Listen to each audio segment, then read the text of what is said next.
You're listening to the JBW Watching Podcast, the official podcast of JaysJournal.com and Fansided.com. We are the official ballroom chat for everything Toronto Blue Jays baseball, from game highlights to rumors and all the stuff in between. Here is your host, Craig Borden, with co-hosts Jason Lyons and Liz McGuire. Now let's talk some Toronto Blue Jays baseball. Hello and good evening, all you wonderful Blue Jays fans. We got plenty of already in the chat. It's like you were all waiting for us. We love it. So plenty of things to talk about because about 30 minutes before this show started tonight, we got some major Toronto Blue Jays news. We are going to dive all right into that in just a moment here. But I got to say hi to the gang. Liz, Jason, how the heck are you doing this evening? Well, she's on mute. That's a good start. Well, Classy. Am I still? I like our baseball team. That's it. Good. There it is. So anyway, Jason, I guess your turn, buddy. Yeah. Okay. I mean, you don't normally get some good Blue Jays news. Certainly not before American Thanksgiving, or as we call it, Thursday. It's great to see the Jays out doing stuff. I mean, I didn't even see that Cease was really on the radar. I mean, I knew he's one of the better arms out there. I know that some of the stats don't reflect as well as he pitched for the Chicago White Sox for as long as he did. But he's a very lively arm. He's a great pickup as far as I can see.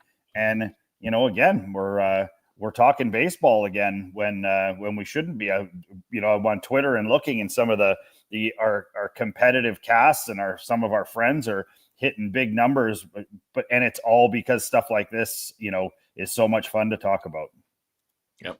So as that point is, the Blue Jays are apparently offseason officially off and kicking, Liz. This was a 7-year, $210,000 deal for the Blue Jays to get a hell of a pitcher. Million, sorry. Yeah, 1,000. Yeah. God, the other way would be a great deal. Too many zeros, thank God.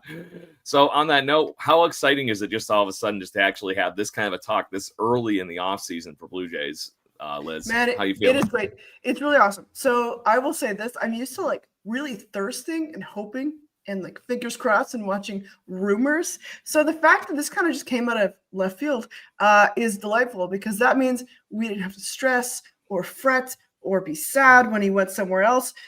We got our, I will say that our front office, who I hated for so long, is cooking, and it's delighting to see. Very much so. Jason, so you mentioned the stuff with Cease there. He has been a very ups and downs in pitcher. He obviously had, just like the whole Padres team this past year, a pretty rough year, but he was above replacement, had 168 innings. His ERA was slipping, but to that point, I think the strikeouts and everything were there. All his other metrics, his baseball savant page, everything line up with every year that he has pitched, basically. So there's not, in my opinion, a regression looking here. And this is a guy in 2022 that had a 6.4 WAR with the White Sox. So yeah, mind you, that led the league that year. Yeah, and I mean, I think that says a lot. I mean, I think what we're starting to see is that the Jays management is focused on making this team good for the next couple of years. I would say we're looking at a 3 to 5 year window where we will be competitive for the World Series every year. I like to see some of the guys out there that are actually sort of gaining this, hatred for the Dodgers. Yep. I feel like it's something that we haven't seen in sport in a long time. If you go back in hockey, obviously Avs players and Detroit Red Wings players went for a number of years, legitimately hating each other, which is hard to find in pro sports, because a lot of people, as soon as the year is done or the battle is done, they just turn the page and move on. I feel like, a guy like Cease, because he played in San Diego, and I mean, there's nothing worse than the Padres getting kicked by the Dodgers all year long, especially this year. They were so bad.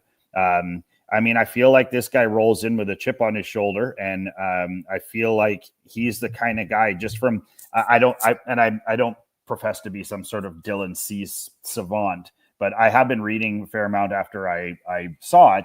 And I mean, he looks to me to be a pretty proud guy that wants to make an impact somewhere. And so, I mean, is 7 years too long? Yes, it is. But I mean, if you can get 5 good out of him, or even 4 and trade him away, or even 3 and trade him away, I think that it shows that the Jays are serious about getting into the water. And if you guys look or believe, if you look at the reliable sources on Twitter and the other places, the Jays seem to be involved in every talk. Different, than the last couple of years where they were really, really, really relying on catching a big fish. I feel like they're casting a much wider net with confidence, which I think is only going to play into more people wanting to come potentially to Toronto before the season starts and during the season, depending on how things. It's like you're reading your, brother Lions talk here. Pretty sure that at a minimum this free agent signing, this shows the Blue Jays are serious and ready to go into this season. I cannot say enough good things of what that momentum already being built up this early in the offseason is going to send to Kyle Tucker, Edwin Diaz, pick all these players that are just like, oh man, they're in, they're going for it. This is a run it back situation officially starting today with Dylan Cease signing at a gentleman that will be 30 to start spring training with a 7-year deal. So to your point, Jason, that's doable. That's kind of where we're seeing with what we saw with the Kevin Gausman deal when he signed as a Blue Jay. Yeah. So, and we've seen what he's been doing and still continuing to get better and was a great pitcher. Obviously, he's our number one guy. And I don't think that changes even with this Dylan Cease move. But this lengthens out that rotation. This now becomes, Gausman, Trey Savage, probably without a doubt at this point. You got Jose Barrios that's hopefully going to bounce back. And now you have Dylan Cease that can bounce into this rotation and just be that next leveling force of a great pitcher. This guy's had 6 seasons in a row where he struck out 200 guys. Mm-hmm. Wicked. And that's getting to be a big deal. I mean, and one of the things that the Jays were able to take advantage of this year is that it was okay if they walked a few guys. They were able to get the outs that they needed to via the double play, via, just good baseball all over the place. And so for me, I don't mind if you've got a guy who may walk a few every now and again. You've got he's got a very lively arm. And I like a lot of the things about him, especially mustache quality is very high with this guy as well. He's a babe. He's a good looking guy. No doubt. And I like I said, I'm just kind of head over heels because we did not, like you said, Liz, this was not coming. This was something that was, the Blue Jays said they checked in on him, but that was the word we always hear. They check in on everybody. It's never going anywhere. The shock and awe value this brings to the baseball market is just leaps and bounds above anything we've heard. There's no, like you said, Jason, there's no planes in the air. There's no crazy. It is on paper. It's inked. And I cannot wait till whenever they're going to actually have the showing off of bringing him up to Toronto and signing officially. Question. Me in the back. People are saying, they're like, this guy's not very good. Why would they be saying that? Because people say stupid stuff all the time. I mean, look at it's funny that you would say that, Liz. So if you go and look at the quality of this guy's body of work, it's actually pretty impressive, especially where he's pitched. If you put this guy on a good team that wants to win and can produce runs, you are going to see wins. This guy can pitch, and he pitches very well when he has a lead. He's proved that his whole career. And that's one of the things that the Blue Jays can offer you is they can offer you either a couple run lead or a very close game going into the 6th or 7th for the most part all the way through. And so what that does is it gives this guy more confidence. I mean, we saw it with Trey Savage. I mean, the guy pitched with confidence and the Jays kept giving it to him. They kept feeding him confidence and he kept getting better. Kevin Gausman has gotten better as a pitcher, and it's hard to say that year over year, but he has. And I think that it's the Jays offense that has helped him out very much in that situation. So the people who are saying, obviously the Twitter sphere is full of people who know some and people who know nothing, more nothing than some. So it's one of those things where he helps with our starting roadie. He puts a different twist on. He's a good, strong right-handed arm. Which is good for us, in the American League East, especially. So I think it's a great pickup. Are we concerned about the length of time?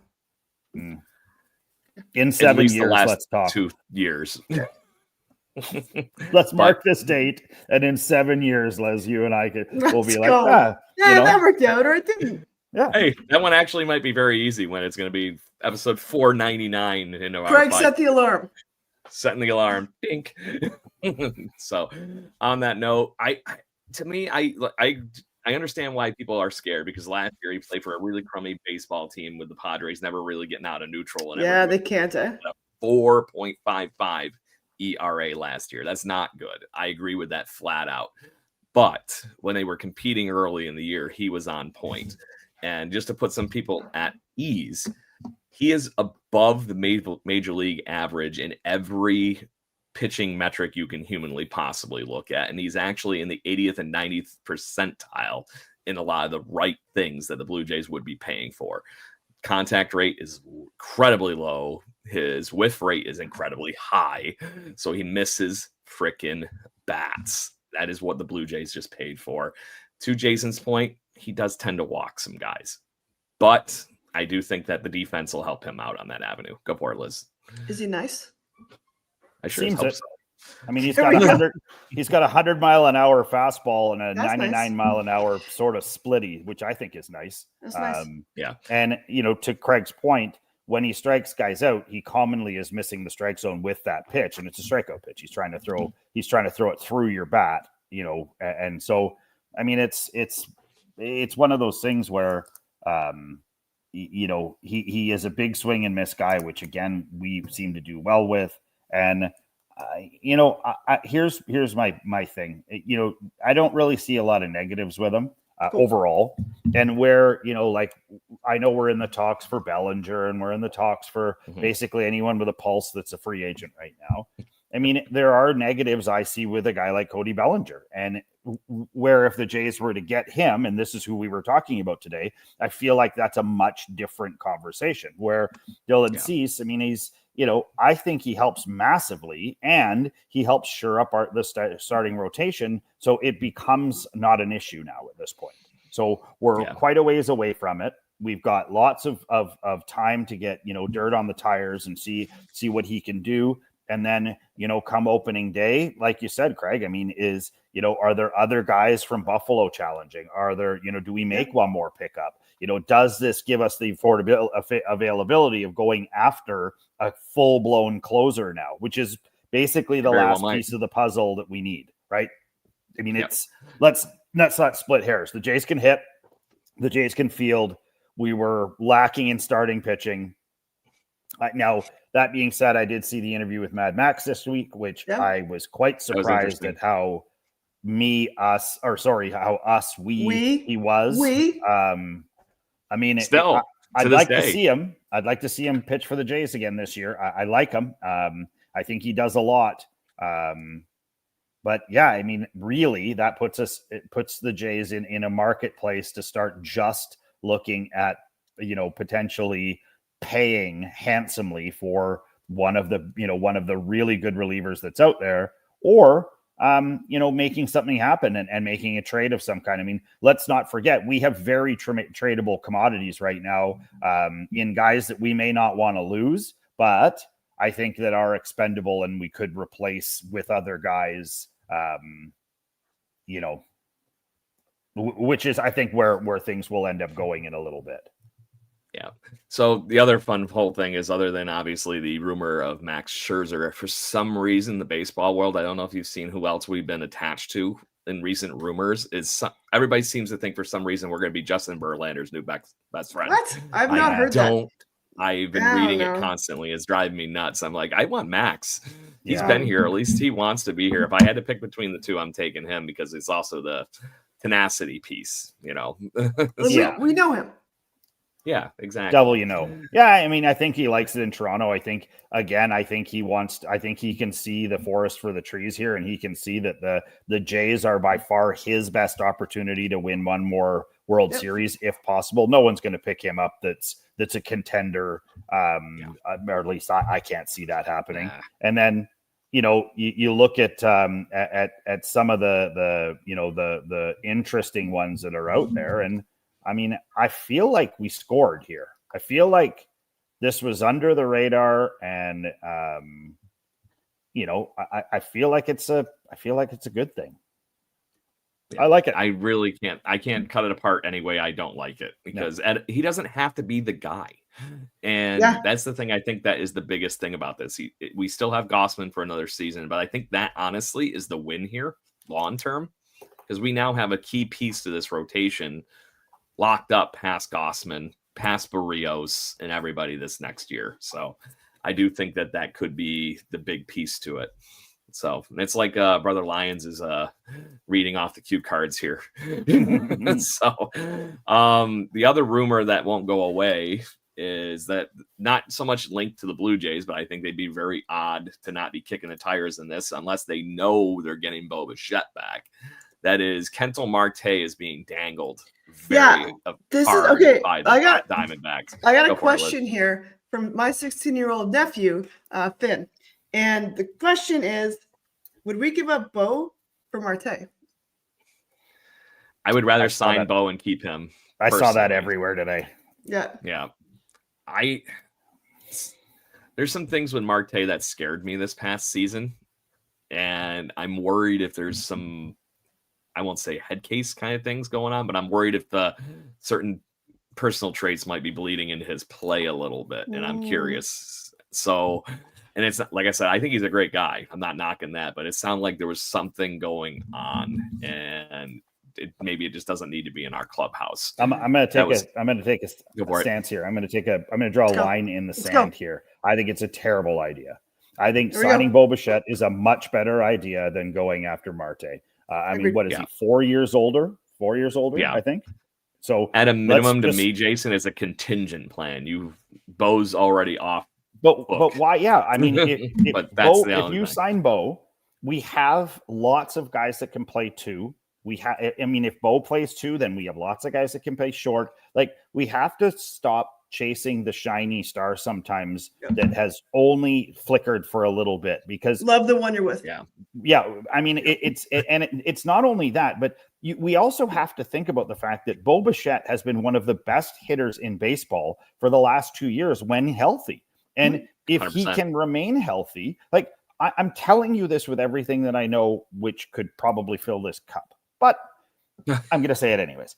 If Bo Bichette was healthy in the World Series, the Blue Jays beat the Dodgers in 6. And it's unfortunate, but they do. Even with Bo at his reduced capacity, he made a difference immediately. I watched a thing today that had Freddie Freeman, Mookie Betts, Kike Hernandez, and I can't remember who the other guy was. Irregardless, doesn't make any. Will Smith. They were talking about the fact that in the World Series, the Dodgers did not play one good game of baseball and still won. He said that they just played like this and let the Blue Jays do this, and it's exactly, when you look at it, it's exactly what happened. Like, but then if you take Bo and you interject him into that hitting wise at a full Bo, then what you have is the stability that is offered by Bo. And I don't think that Cattell offers that. He's a good baseball player, don't get me wrong, and hopefully he goes to the Padres or the Mets or somebody who doesn't affect us in any way. But bon voyage. Let's get Bo signed, and let's try and really make sure this works. And to be frank with you guys as well, as if Bo doesn't sign, I feel like we still have quite a bit. Like if Bo goes, I'll be upset. I won't like it. I think that I have that feeling that I was loved and then lost. But we do have some pretty damn good baseball players to back him up. And if not, then, if Bo decides he wants to go somewhere else, I would much rather get Kyle Tucker than I would get Marte. Yeah, I agree with you flat out. And to that point, mission number one now, you got the pitcher, you got somebody locked up, re-sign Bo Bichette is the next clear and present piece that they have to do. And we brought it up a minute ago, so did Brother Lyons in the chat. We now have something else to hang their hat on. It's not just even Bo Bichette seeing that, hey, they're actually serious. This is another piece to that whole puzzle of seeing that competitive edge that he would hope to see in rejoining this team long term is not just Vladdy anymore. they're going in on it. So it's very interesting to see. Let's take a moment. Let's take a moment in our time warp capabilities here, right? Where we move forward and backwards, and sometimes forwards and backwards again, and acknowledge where we are right now. now. Twilight Zone. Is this a hot tub time machine? Is this hot tub time machine? It is. And are we going tarps off? No, I can't. No, I'm going to be tarps on very much. I don't know what a lower tarp is. A LARP? Anyway, a LARP. Yeah. A LARP. Go LARPs. But I think, last year, how sad we were, how directionless we were, how much we hated our organization. It's a nice place to be, guys. Like, it's nice that, like, I feel like people notice us, like we're the sexy trade deadline kind of target. And like, everything hurt for so long, and it still hurts, but it hurts less, and I feel momentum. And I feel like, we didn't sign Vladdy till after opening day last year. Like, everything was trash. We finished last, and here we are. And I hope we stay here for a little bit. Yeah. I think you could actually probably go look back 1 year at our podcast titles, and it's going to be "What the F Are We Doing?" might be the actual show title. They weren't good last year. Fire Shackins. They were not. Yeah. There was a lot of. I'm actually kind of curious. I hope that they realized, like, I don't know why they've decided to be good all of a sudden, but I hope they just realized, like, man, we made so much more money off not cup holders. It's like we have the people to fill the cup holders in the stadium. That was good. So I hope that we make more money if there's people to put stuff in those cup holders. Yes, in the cups. Yes. And maybe this is some of the playoff in the World Series money right here, hard at work. It really could be, because that is the wonderful thing of actually getting all those extra butts in the seats. The team owns all the broadcasting. They had exclusive broadcasting rights in Canada. I don't know if you guys realize how big of a deal that is. Like, huge. Rogers made an absolute buttload of money off of the World Series. And the other thing that the thing for me that I really like about it is the closer you got to the border, the more possibility you had to get Sportsnet Plus. So I have some friends in Seattle that had never seen a Jays broadcast in Jays broadcast. And they were like, holy crap, they are so much better than the guys we have. And I'll admit, I actually like Seattle's broadcast crew. It's a good crew. I don't have any issue listening to it. But the other thing that I think that helped out is the Blue Jays radio broadcast is awesome. Oh, it's so good. It might be the best in the biz. Like, so good. You're talking. It is fantastic how good it is. And whenever I had to leave the house in the playoffs, I'll admit I don't listen to regular season games when I get in the car and drive away from the house. I do. I have a problem. I'm not an addict. I do have another life. I have, yeah. It's fine. Yeah. Anyways, but it's such a treat for me, especially when I have other people hear it and they're like, my God, these guys are so much better than the Yankees guys or the Red Sox guys or the whatever guys. But very lucky with that. And, I'm glad that the team, has done well with this. I'm glad, certainly that we're potentially looking at a pretty big jump in the availability of cash to be spent. And we're starting to see it. I want to go shout out to the broadcast crew of radio. I was listening to a broadcast one time, and it was like the details were so beautiful. So beautiful. The moment was captured. It was like, and the batter. No, it was the details in the broadcast were like the batter glared at the pitcher with like the fire of 1,000 suns, with the sweat beating off his brow, and then bear down on the ball with like 1,000, like the fury of a bear. Like the language they use is so beautiful, and you're just like, whoa! Like, I like it when he off the cuff. When he describes things like the sun shimmering off his his new cleats, like something that I notice when I'm watching the game. I'm a total gearhead, so like when I'm watching the game, I'll be like, ooh, Ernie Clemetsmer and his weirdo Mizuno high tops that he must have got in Japan somewhere, because they don't make them anywhere. Certainly, they're like volleyball. Probably came from eBay with his glove. But Just saying. but it's stuff like that, and where he's like, he's like the rain glistening off his Chandler bat as he, and it's like, dude, that's so cool. And it's funny because I was listening to a game. I had both of my kids in the car, and one of them was like, God, this guy talks a lot. And I was like, just listen. That's his job. And as soon as they did that, as soon as they didn't hear it as noise anymore and they were listening to it, they were like, oh, yeah. Like, I mean, it's not only like it's being there, but you can create the image. That's what he's so good at. And I mean, Vince Scully, rest his soul, he was incredible at it. He would just like, and I don't know what the guy who does the Jays games name is. I feel like an idiot. I should know his name. Little Shulman. Oh, that's right. This Little Shulman, isn't it? Ben Shulman. But what he does is he's able to continue to talk while things happen and not break even when something big happens, he's able to rein it back in and come right back to his point and finish it. And it allows his color guy has his feet up, and it has the easiest job in the whole wide world. Yeah, all he has to do is like the major league thing, go fly ball. Yep. Yeah. You can't say God damn it on the air. Nobody's listening.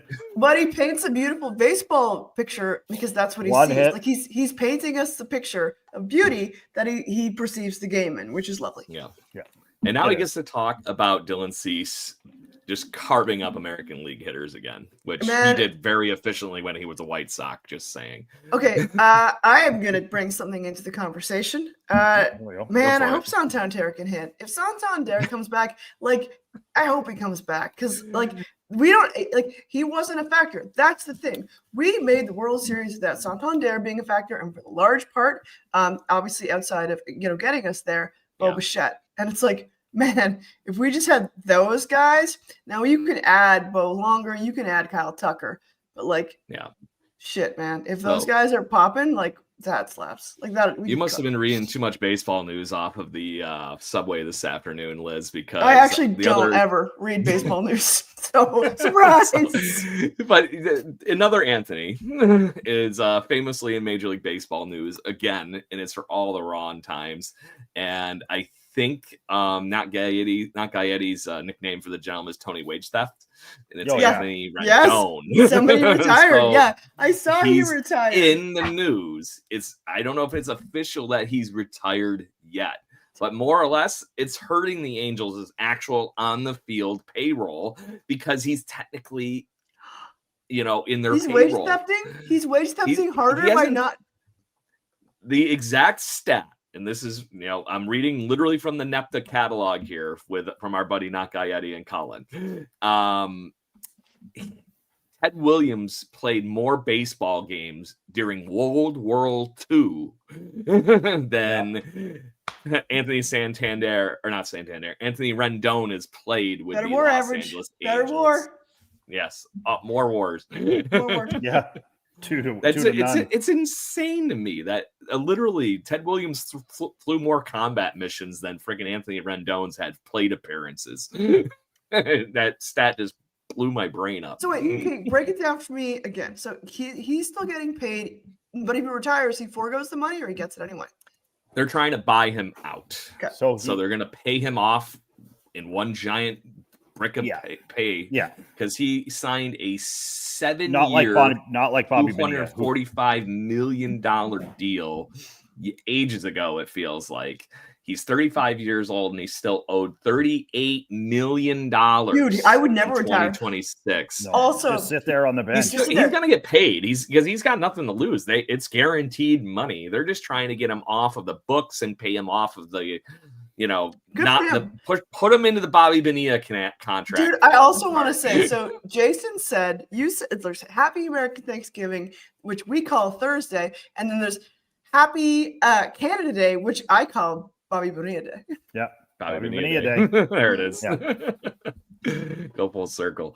And I just think that it's so crazy because those contracts do get out of control. Like Max Scherzer this past year was getting paid by 3 Major League Baseball teams. Yep. 4, I think, actually, because part of his contract was one came off. The Rangers. Yeah, but okay. I think the Nationals came off and then the Mets and the Rangers, like right? Yeah. And then the Blue Jays. Yeah. I mean, it's good for him, man. I know, fill your boots. I mean, it is what it is, right? Like, I mean, it's you've got to think about some of these guys dwindling off into the sunset. And if you want to lock them in, then you've got to extend. Like, I mean, Shohei's deal is paying him $2 million a year right now on a $700 million deal. So the Piper is going to have to be paid at some point, and Shohei's not going to live to be 485. You don't know that. He can pitch and hit. Maybe. Pretty much at 486. It could be like the Dave Steve clip I posted. Put that one down. Afternoon. That's the next one. Put that one on the calendar. 485 years from now, we'll talk about Show. So as we hop in our DeLorean and try to figure that out, right? Get up to 88. Yeah. 1.21 gigawatts. Oh, too funny. So I want to button up the Dylan Cease before we wrap up having our usual antics and the fun that we actually had originally planned for the show. Do we have officially right now maybe the best pitching rotation in the American League? Look at this. I don't know. I actually forgot about Shane Bieber in the midst of the beginning of this conversation, and I'm sitting here going, how did I do that? I forgot about it's because I'm excited. Also, we have guys that we've even forgotten about in this rotation. Like, we have like guys that are gone away to try and heal themselves. That could be good again, but maybe not. Yeah. It could be one of those situations where Bowden Francis really pushes for just some extra rotation looks in spring training. You never know what's going to happen. There's all sorts of good. And this isn't saying that nothing is happening, because there's still also that thing. It's like some of these guys maybe are the trade piece to something that you might need. It seems like Jose Barrios' name keeps coming up oddly a lot the last few weeks in some of those trade rumors. And I'm just sitting here going, I don't know why I would want to do that, but never know. He can eat innings when he wants. It's all about the right piece, right? Yeah. So, but on paper, that is a pretty intimidating rotation. Gossman, Cease, Savage, Barrios, and Shane Bieber in any combination is pretty damn crazy. Yep. So, fun times. Go Blue Jays. It's too easy, go right? Blue Jays. Go you bird. You go you blue-colored birds. Blue, no, opposite of boot earns. So, anyways, the original idea tonight was to have some fun and chit-chat on some Blue Jays season one-hit wonders. We were going to talk about people that had random, really good seasons with the Toronto Blue Jays. And the one example that I'm going to throw out to get this whole thing going on here was people forget that Jose Canseco played one season with the Blue Jays, and he went off. He had a 40-40 or 30-30 home run season with the Blue Jays, and it was wild. I remember because we all hated him, right? I mean, I did anyway. Yeah, and then we got him. He looked ridiculous in that. His jersey could not have been tighter. Like, I mean, I think that he had the arms taken in, and then they were like, Jose, from the steroids that you did, you probably can't feel your fingers anymore. And he was like, Jose hits. Huh? Bam. Jose Club. Yeah. Good for Canseco. What a weird little guy. He popped off. Would Robbie speaking Ray of weirdness, Robbie Ray technically would count, because this is the same goofing that I'm talking about here. He was with the Blue Jays for 2 years, but he had an ungodly standout for one season. I'm so happy. I was so sad His when he pants left. were so tight. You could see that guy's pulse from 300 feet away. Yeah, and the thing is, like, it was the tighter pants, the closer to God. I guess he was awful after he left here. Holy, yeah, he was. I was so happy about that. I was so happy about that. Well, Blue Jays fans are up in a roar when we let him go. And I was there. Yeah, I was and okay I'm like, for that. Yeah. My favorite one now, Craig, I got to say this. So when you told me about this, I just, I put in a couple of searches and I started looking around. My favorite one, and this guy didn't have a career year, let's just say. I mean, he certainly played for the Jays for parts of 3 seasons, but basketball superstar Danny Ainge was a Blue Jay for a number of years. He hit a couple of home runs and hit 220 and was a Boston Celtics superstar. And ones like that are so super flippin' cool. And here's one that most people don't know, is that Vladdy Sr. played for the Jays for a year. Nah. He was spring training only. Oh, was it spring training only? I thought he actually played. It was a Votto deal. It was they were hoping they was going to get very, very good and come back And he in was DH, not. and he never made it up. So, No. already getting tons of comments in the fan section here in the 500 level. All of you, appreciate you in the cheap seats, 115 of you, and a few bunch on our wonderful new TikTok feed that actually stayed going for the first time ever. So win. So, Marco Scudero, 2009. Yeah, that's a good one. That's a fun one. Yeah. I loved Forgot watching about Marco that one. Scudero play, but he had that year was the reason that he became a decent free agent, signed those couple of deals, and went to a World Series with the Giants. So, and actually, correct me if I'm wrong, wasn't he the World Series MVP or the MVP runner-up in one of those World Series for the Giants? I think he might have. I think so, yes. So, it was very, very cool to see Scudero get that piece to that, especially during all those years with, like I said, he was a very good Blue Jay and then just skyrocketed that last year he was in Toronto. So, but that's the target we're shooting at here. If you have any NLCS MVP, thanks our buddies at the NEPTA universe here. See, that's all we need. That's all we need is those guys. Yeah. So, Liz, you got any? Another, let's see, Manoah. Yeah, that would be a good Are one. we ready to He go was there? basically a Cy Young award. He's definitely in there. Yeah, Yep. That's a more recent one. That's interesting. That's a good one because I wouldn't even honestly. I was trying to think of like people that were like that in the last years, and I didn't want to jinx anybody else on the current team right now that we might have already we don't want to put them in that category at all. And Manoah's kind of gone and looking for that minor league deal to come back. Such a bad story. I wish him only success. I just can't believe how fast that happened. So. I think one of the ones as well that, again, this was such a fun exercise. I would do this one again, every now and again, and we could dive into a few more of these players. I mean, they didn't necessarily, like these guys that I found didn't necessarily, stand out, but Mookie Wilson played the last 3 years of his career as a Blue Jay, which I thought was quite interesting. I had no idea about that. I certainly did. Yeah, and I remember Mookie, and it was cute, and he signed my brother Connor's baseball card. Well, there you go. Do you guys remember that Phil Niekro pitched 3 games for the Blue Jays? Yeah. Yep. So that is still my favorite Bob Uecker story that I've ever heard. So apparently the story the way it goes is he was catching for the Atlanta Braves, and the Niekro brothers were pitching back-to-back on Saturday and Sunday, and their parents were sitting behind home plate. Mind you, for anybody that doesn't know this story already, the Niekro brothers both were knuckleball pitchers. Yeah. So the thing just went wherever the F it wanted to go. And to the rest of this joke is Bob Uecker's weights. He was asked many times on how to catch the knuckleball. And he said the easiest way is wait till it rolls to the backstop and pick it up. Yep. That is a good point. So the rest of this joke about the Niekro brothers is he was hanging out with doing everything he was doing. And he said, I think I saw the Niekro brothers' parents more that weekend than they did because he kept walking to the backstop. Poor. So anyways, there's a good one also in the fan section here from Mike B 1988. Aaron Sanchez 2016 would be the big standout. He was the starting pitcher that year. And oh my God, he was technically in our minor league system 2 years ago. He was pitching for the end of the season with the Buffalo Bisons 2 years ago. Again, just randomly, they put him there because they just needed a guy. He was never coming back. I didn't say he was coming back. I just said he was there. Yeah, true. Just saying. True. So one that I wanted to talk about, and it never had the peak that it had right off the bat with this gentleman. And that's Eric Hinske, rookie of the year. Who's that? Hinske. What year? Third baseman, 2003.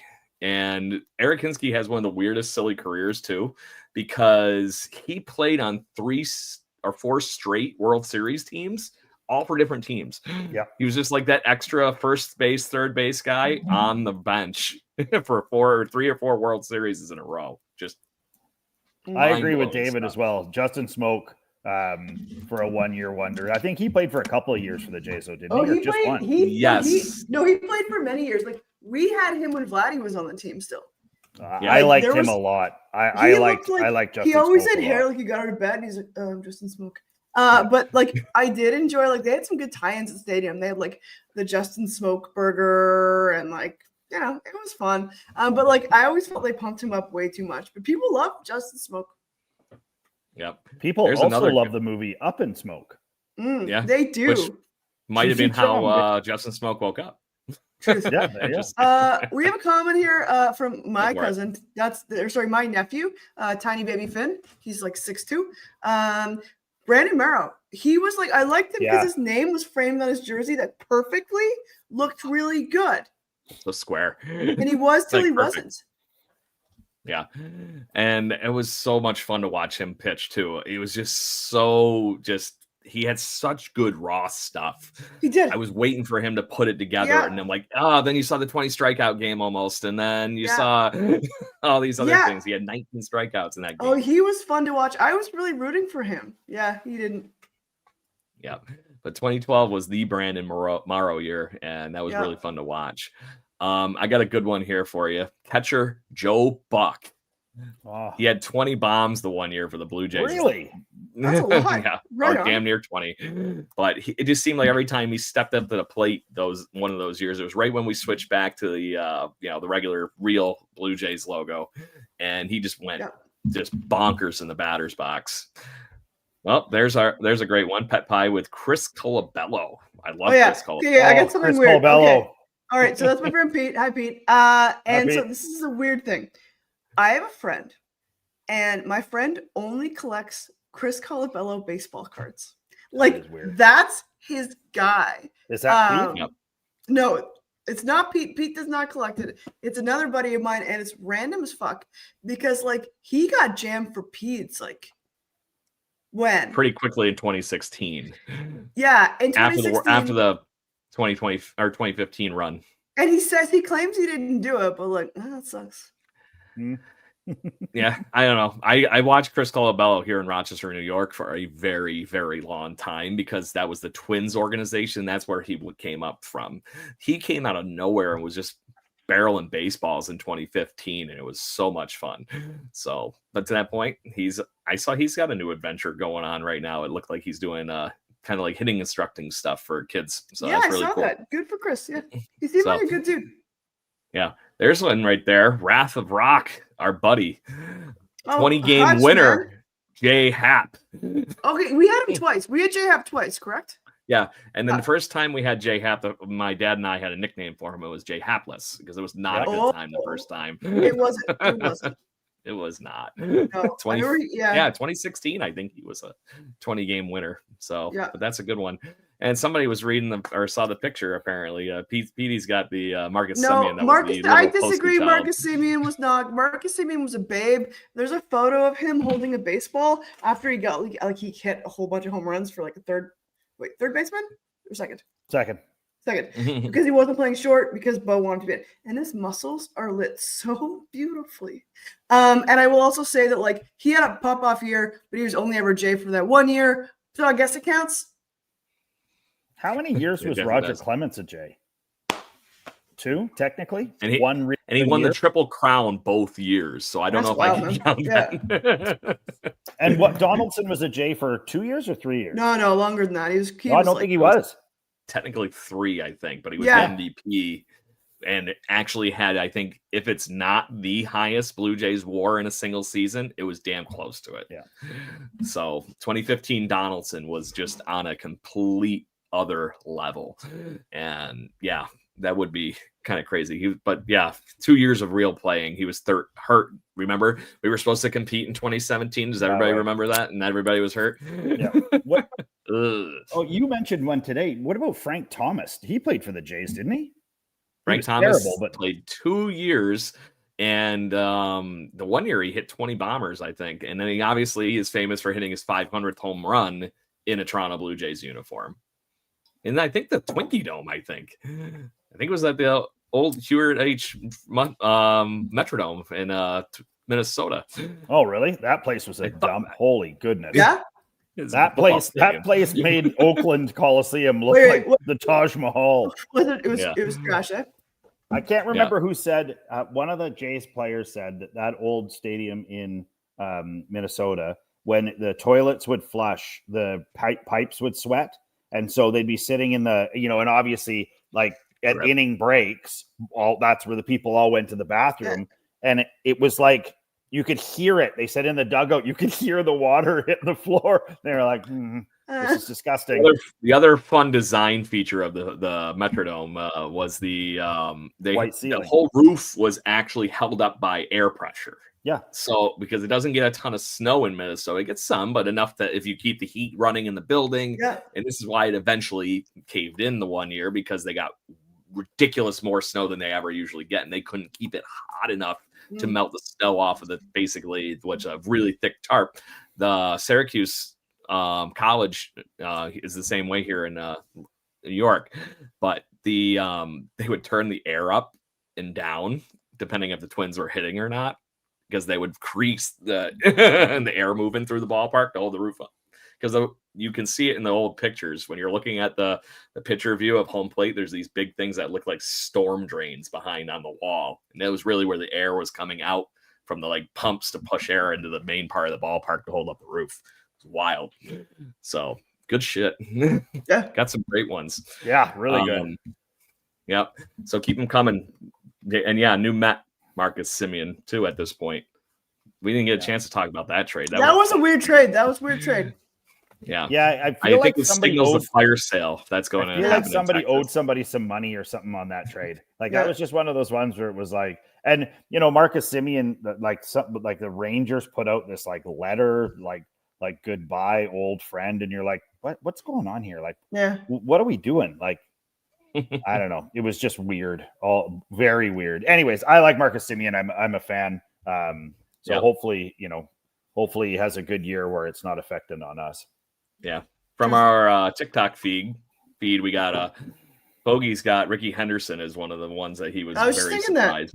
That was odd. 2 years. It wasn't really a full season. 93. Oh, yeah, it was less. It was just the one season. Yeah. And it wasn't even really the first full thing. It was just to put a cherry on top and get a ring. Love Ricky. Love it. Love Ricky. Ricky being Ricky. Yeah. One of my favorite go-to amazing Blue Jays seasons of all time was Brad Fullmer. This man just randomly lit up for, I want to say it was 30 home runs the one year. I'm looking it up right now because I don't remember off the top of my head, but it was 32 home runs in 1 year with the Blue Jays, and he couldn't quite follow that up the next year. So 295, 32 home runs, 104 RBIs, batting behind Delgado in 2000. Wow. Just cleaning up. Breaking. Yes. Just wild. That was a good, fun team that we unfortunately didn't quite get over the hurdle either. So how long was Lloyd Mosby a Jay? Long couple of years? It was a while. He was one of the main guys with Mullinex. We'll have to ask him. Yeah, right. So, that was the main. Oh my God, how didn't we get that one? Dave Winfield. Oh yeah, Dave Winfield. Jeez Louise. Yeah, that was a great one. Any other fun ones in the chat yet in the moment? What about Aaron Hill? He played for the Jays for a while, didn't he? Yeah. Just trying to one think of my favorite sluggers. Could you call the 2015 year of Kevin Pillar one of those ones? He never really got back to that same level other than defense. What was his stats then? He had a pretty good year that year. Didn't he hit 15 bombs in 2015? Like he was always so stinking reliable. Yeah. And I got to go to this one too because Paul Molitor in 1993. Oh yeah, he was done with his career. So well played, Mike. Glorious. The Brewers didn't think he was going to stay healthy long enough to keep going, and that's why he left the National League. He came over to the Blue Jays, was the obvious reason of playing DH more often, and just went off. Petey's got another one in David Cohn. I'm going to have to ask which stint, because he was also on the team in 95 again, and he got traded for a Yankee. I can't remember. I'm sure it worked out so well for us on that end. Yeah. David Cohn's one of those guys to me that you talk about strikeout pitchers in the 90s, and he's just like that echelon that's up there. But random 2 seasons with the Blue Jays. 92 he's traded for, kind of like how we got Ricky Henderson in 93. Mm-hmm. And he was legit a Blue Jay for the entire 95 or 90. Yeah, I think it was 96 actually, now that I'm thinking about it. But Good call. Good call. Any other ones as we wrap this hour up? Because I do have one I think we got to talk about here, because I thought this was fun that I saw in the comments a moment ago, but I lost it. There it is. How long was Billy So- Koch with the Jays? He was there for a couple years, wasn't he? But to that point that he had such a peak, I would call Billy Koch that, because he went and left and went to the he was on the Moneyball team A's. for the A's. Yeah. He was their closer for that season. Good times. Yeah. So good shnikes. So our buddy Jim in the Twitter feed has got a wonderful one that I want to talk about here that I actually forgot to talk about in our free agency talk. And that's the have you guys seen the talk of Tatsuya Mai, the Japanese pitcher? Yeah. That was fun. He came out and literally just basically called out. He goes, "Yeah, it'd be nice to play with all those, fellow countrymen in the LA Dodgers uniform and whatnot." But he goes, "I'd rather beat him." I got a lot of respect for a guy that literally goes on record and says that in front of a bunch of baseball writers. I feel like that's kind of excited. I feel like that's what we were talking about earlier. I feel like the Dodgers are actually driving a wedge in between. Like, I mean, if you're a slouch like Kike Hernandez, of course you want to go there. You want to ride coattails and you hope to get to the finals and win another ring. I mean, he says it. Kike has come right out and said, with no other team would I have this opportunity. And he's proven that every time he's been traded away. So I think there's guys like him. And then there's a guy like Justin Turner who wins his rings, plays on a good team. He's like, I'm going to keep trying to win, even though I'm getting older and all the rest of it. He's happy with his career. He's happy. His foundation is phenomenal. And, I think that people are starting the shine is starting to come off being on that kind of a team. You get to a point where outside of your own barn, and even sometimes in your own barn, you're going to get people who are turning away from you. And I mean, it's, it sucks that as humanity, we get so skeptical. Yeah. I mean, good for this guy, stepping up and saying, I'd rather go somewhere else. I mean, if that's the case, I'd like to see him land as a J, but I mean, I'm not sure we're going to really have to be, Liz, your salary for Blue Jays fandom is going to have to come down to allow for no more, shots to the face. You just gotta go sit in the cheap seats and not sit there. Just sit there. So I know we just talked about how crazy this rotation is, but I don't think this puts the Blue Jays out on going after somebody like a Mai. No, I don't think it does. You don't have the certainty of Barrios, especially. And there's just crazy things that happen. Amai is in that Roki Sasaki kind of level that you don't know what you're going to get when you bring him here. Is he going to be maybe better off being a bullpen guy to start off with? So you've seen what Sasaki unfortunately did to us. And I can't say he was that great at it, but he did well enough. But he got lucky. That's all it was. I mean, robotic though, too. Fired.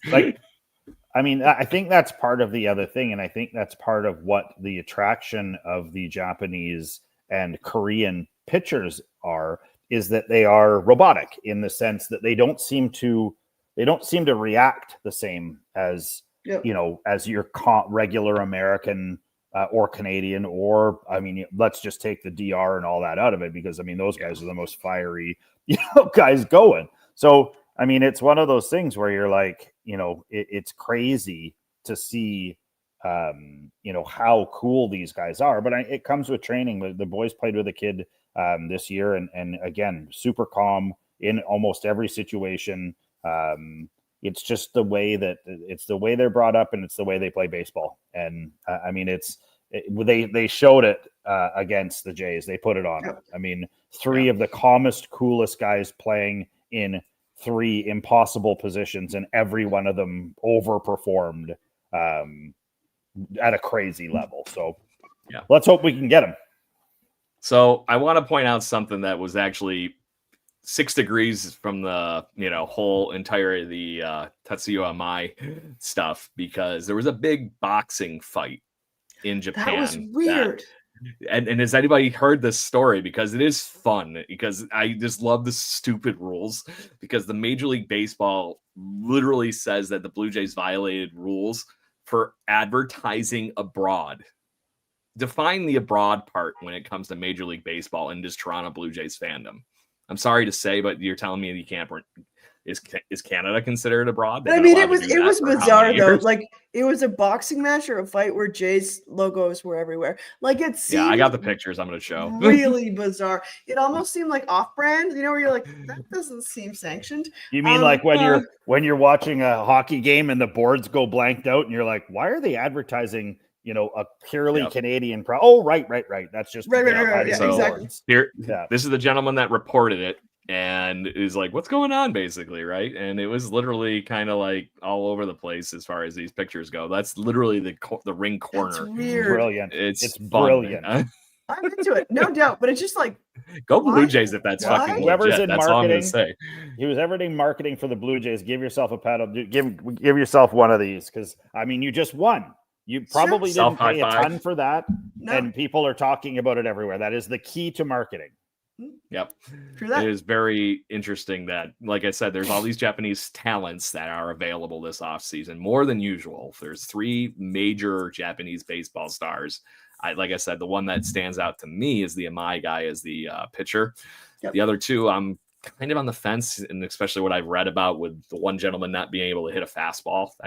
You need to do that. You have to do that, especially with the amount of gas that's in Major League Baseball these days. You imagine him against Paul Skeens, how bad it's going to look. It's like going to look like some of those guys that, like the Bat Bros and the King of Junko and stuff like that on Twitter and X. It'll be interesting, but I love it. This is legit. The Blue Jays doing this is awesome. I just love it.